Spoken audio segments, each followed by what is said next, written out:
নমস্কার বন্ধুরা, উত্তম কিচেনে সকলকে স্বাগত। আশা করি সবাই ভালো আছেন, সুস্থ আছেন। তো বন্ধুরা, এই যে আমার হাতে দেশি গুলি মুরগি, আজকে আমি দেশি গুলি মুরগির ঝোল রান্না করব ভাইফোঁটার জন্য, স্পেশালভাবে ভাইদের জন্য। তো প্লিজ পুরো ভিডিওটা প্রথম থেকে শেষ পর্যন্ত দেখতে থাকুন। তো এখন আমি এটাকে রেডি করে নেব মাংসের জন্য। তো বন্ধুরা, খুব ভালো করে পরিষ্কার করে নিয়েছি, দেখতেই পাচ্ছেন। এখন আমি নিজের মতো করে কেটে নেব।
মাংস খুব ভালো করে ধুয়ে নিয়েছি।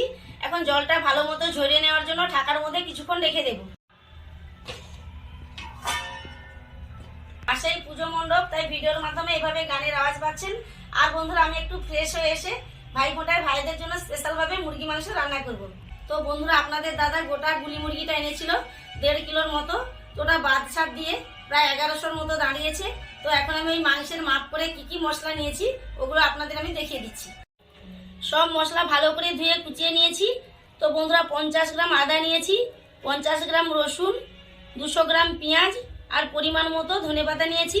আর এখানে নিয়েছি 200 গ্রাম টমেটো, আর নিয়েছি 12টা থেকে 13টার মতো কাঁচা লঙ্কা। গোটা ধনে 2 চা চামচ, গোটা জিরে 2 চা চামচ, শুকনো লঙ্কা নিয়েছি 10টা থেকে 12টার মতো, গরম মশলার জন্য নিয়েছি 1 টুকরো দারুচিনি, 4টা ছোট এলাচ, আর 7টা থেকে 8টার মতো লবঙ্গ। আর বন্ধুরা, এখানে ফোড়নের জন্য নিয়েছি একটা বড় এলাচ, একটা জয়িত্রী, কয়েক টুকরো দারুচিনি, 3টে ছোট এলাচ, আর কিছু লবঙ্গ। আর এখানে নিয়েছি 200 গ্রাম টক দই, আর পরিমাণ মতো হলুদ ও লবণ নিয়েছি, আর সরিষার তেল নিয়েছি 150 গ্রাম। তো বন্ধুরা, মাংসে দেওয়ার জন্য আমি কিছু আলু কেটে ধুয়ে নিয়েছি। জিরে ধনে শুকনো লঙ্কা একসাথে বেটে নেব, আর তার সাথে আদা রসুনও বেটে নেব।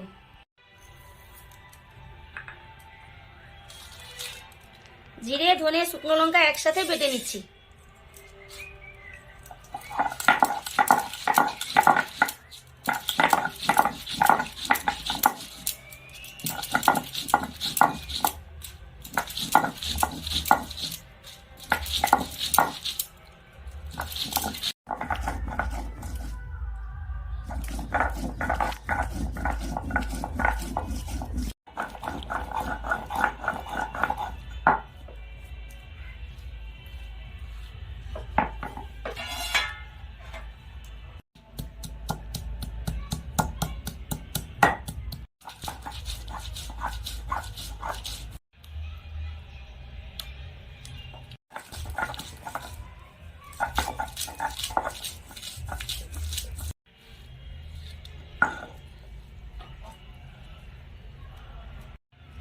বন্ধুরা, এখন আমি কাঁচা লঙ্কাটাও বেটে নিচ্ছি।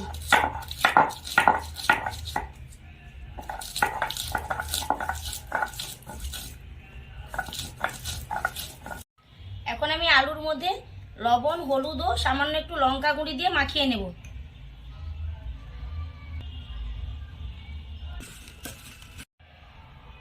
এখন গ্যাসের ফ্লেমে কড়াই চাপিয়ে দিয়ে প্রথমে মাংসের আলু ভেজে নেব।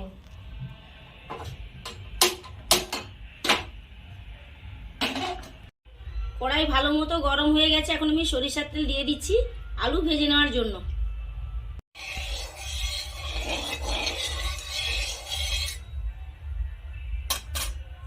তেল খুব ভালো মতো গরম হয়ে গেছে, এখন আমি আলু ভেজে নিচ্ছি।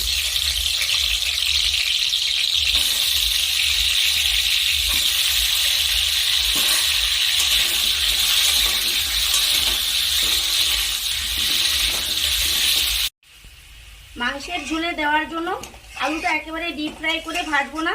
তো বন্ধুরা, আলুটা আমি 70% মতো করে ভেজে নেব। আলুর গায়ের মধ্যে একটু সোনালি ভাব এসে গেছে, আর আলুটা প্রায় আমি 70% মতো করে ভেজে নিয়েছি। এখন আমি নামিয়ে নেব।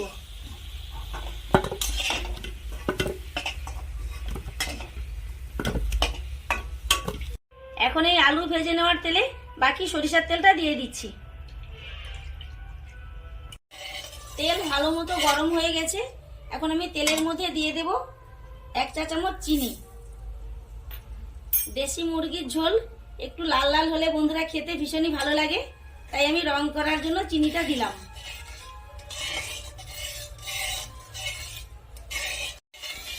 গ্যাসের ফ্লেম লোতে করে দিয়ে চিনিটা ভালো করে পাক করে নেব। তো বন্ধুরা, চিনিটা খুব ভালো করে গলিয়ে নিয়েছি। তো ভেসে ওঠার আগেই আমি দিয়ে দেব থেতো করা বড় এলাচ, থেতো করা ছোট এলাচ, দারুচিনি, লবঙ্গ ও জয়িত্রী। এখন আমি 30 থেকে 40 সেকেন্ড সময় ধরে খুব ভালো করে ভেজে নেব। তো বন্ধুরা, সবকিছু খুব ভালো করে ভেজে নিয়েছি, আর এই ভাজা থেকে সুন্দর একটা সুগন্ধ ছাড়ছে। আর দেখুন বন্ধুরা, চিনিটা উপর দিকে লাল হয়ে ভেসে উঠেছে। এখন আমি এর মধ্যে দিয়ে দেবো কুচিয়ে রাখা পেঁয়াজ। পেঁয়াজে নরম ভাব আনার জন্য এখন আমি অল্প করে একটু লবণ দিয়ে দিচ্ছি। খুব ভালো করে নেড়ে চেড়ে পেঁয়াজ আমি 3 মিনিটের মতো ভেজে নেব। তো বন্ধুরা, এখন আমি গ্যাসের ফ্লেম হাইয়ে করে দিচ্ছি।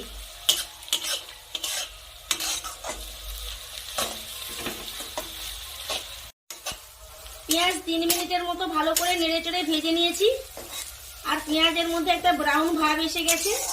এখন আমি এর মধ্যে দিয়ে দিচ্ছি বেটে রাখা আদা ও বেটে রাখা রসুন। আদা ও রসুন ভাজা পেঁয়াজের সাথে নেড়ে চেড়ে ভালো করে মিশিয়ে আরও আমি 4 মিনিটের মতো কষে নেব।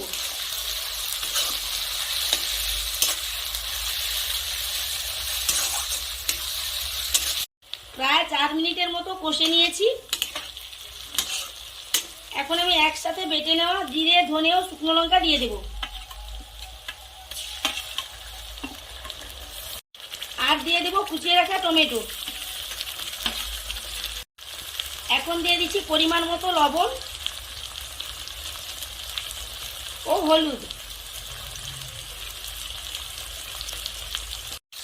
এখন সবকিছু ভালো করে নেড়ে চেড়ে একসাথে মিশিয়ে আরো 5 মিনিটের মতো কষে নেব।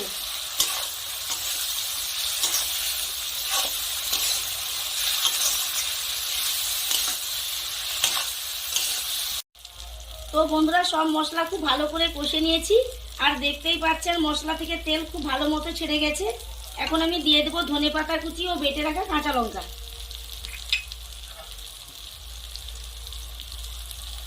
এখন আমি কষা মশলার সাথে ভালো করে নেড়ে চেড়ে মিশিয়ে নেব।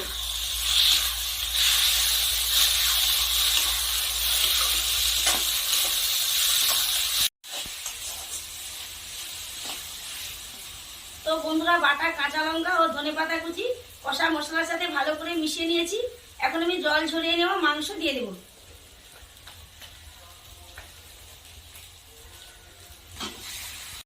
কষা মশলার সাথে মাংস ভালো করে নেড়ে চেড়ে মিশিয়ে কষে নেব।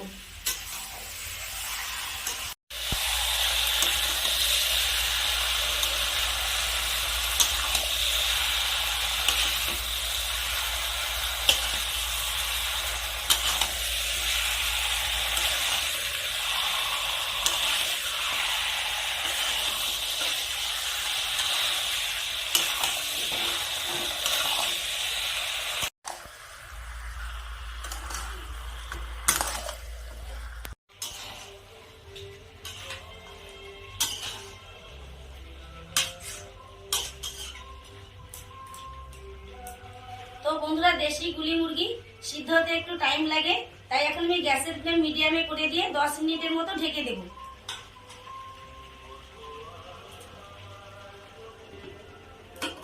আর বন্ধুরা এখন আমি গরম মশলা বেটে নেব।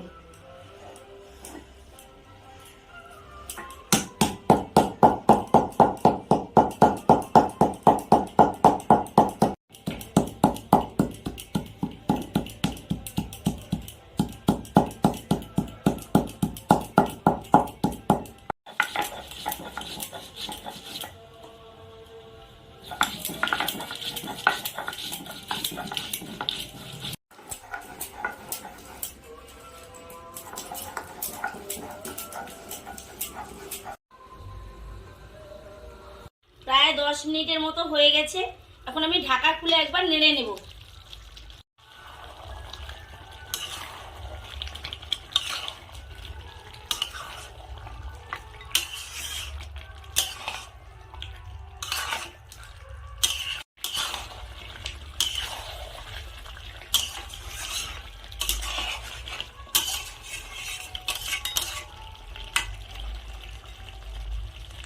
তো বন্ধুরা গ্যাসের ফ্লেম মিডিয়ামে রেখেই এখন আমি আবার 10 মিনিটের মতো ঢেকে দেব। এখন আমি টক দই ফেটিয়ে নেব।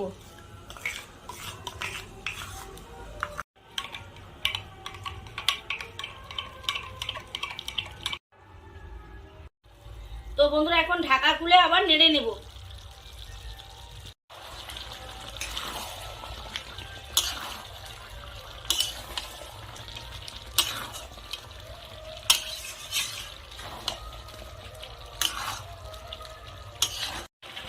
তো বন্ধুরা আর ঢাকা দেব না, এখন আমি এভাবে নেড়ে চেড়ে কষাতে থাকবো মাংসের থেকে যতক্ষণ পর্যন্ত না তেলটা ছাড়ে।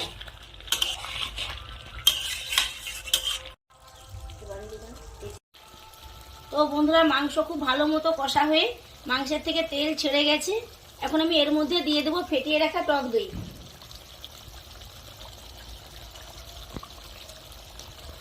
দই কষা মাংসের সাথে ভালো করে মিশিয়ে নেব।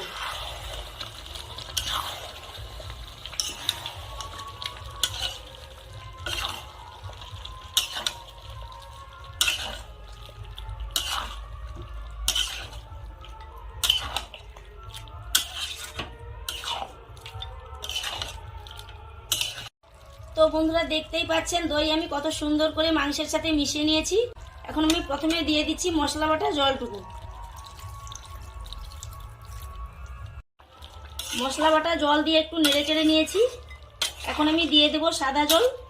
তো জলটা একটু আমি বেশি করেই দেবো বন্ধুরা, দেশি গুলি মুরগির ঝোল একটু পাতলা পাতলা হলে খেতে ভীষণই ভালো লাগে।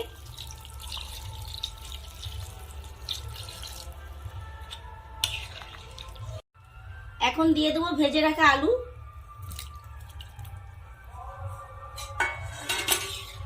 এখন আমি এভাবে একটু নেড়ে চেড়ে নেব।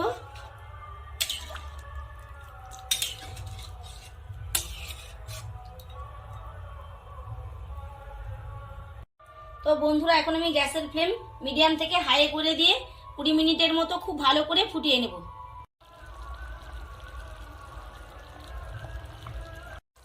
তো বন্ধুরা মাঝে একবার করে আমি নেড়ে রাখবো।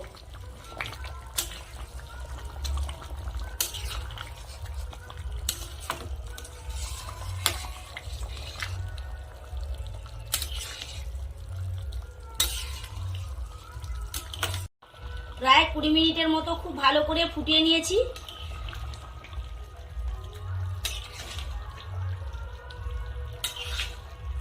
আর বন্ধুরা মাংসও খুব ভালো মতো সেদ্ধ হয়ে গেছে।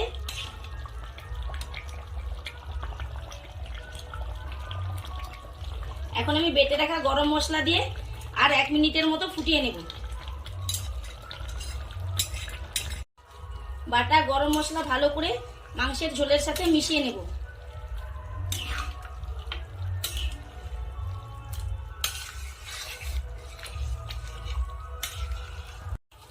তো বন্ধুরা ভাইফোঁটায় ভাইদের জন্য স্পেশাল ভাবে আমি দেশি গুলি মুরগির ঝোল রান্না করে দেখালাম।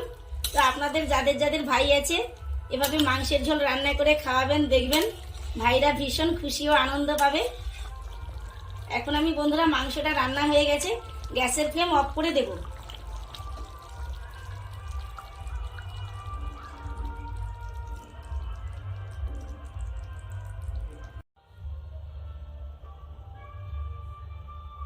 তাহলে বন্ধুরা ভাইফোঁটা ভাইদেরকে দেশি গুলি মুরগির ঝোল স্পেশাল ভাবে খাওয়াতে হলে রেসিপিটি অবশ্যই ফলো করবেন। আর বন্ধুরা নিত্য নতুন রেসিপির নোটিফিকেশন সবার আগে পাওয়ার জন্য চ্যানেলটিকে অবশ্যই সাবস্ক্রাইব করতে ভুলবেন না। আজকের মতো আসছি, দেখা হবে আবার অন্য কোনো ভিডিও নিয়ে। ভালো থাকুন, সুস্থ থাকুন, টাটা।